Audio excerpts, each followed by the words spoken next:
আমার নাম কামরুল দেওয়ান, বাবার নাম হচ্ছে আবুল হোসেন দেওয়ান। 35 শতাংশ জমিন করেছি 92 ধান। ধান খুব ভালো ধান হয়েছে, এই বছরের লেগে শ্রেষ্ঠ ধান হয়েছে।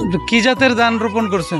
92 B92 না? 92 ধান। আর এই যে মেশিনে যে কাটতেছে, এটা খরচ কেমন মনে হয়? খরচ হইতে তো খুব ভালো। মানে মানুষ দিয়ে কাটতে এবং মেশিনে কাটলে কি খরচ কম হয়? একদম একবারে কম, একবারে কম, একবার খুশি আমরা খুব, কৃষক সবাই খুশি।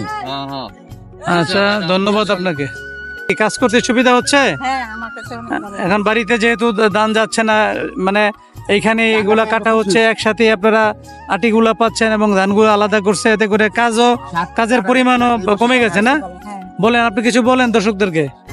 আমরা মনে করেন আজকে বছরের জন্য আমরা অনেকই উন্নতি মানে খুশি হইলাম। আগামীতে আমরা চাই যাতে আগামী বছর যাতে এই প্রকল্পটা সরকার থেকে দেয়, এই ব্যাপারে আপনাদের চাওয়া আছে। ঠিক আছে, ধন্যবাদ আপনাকে।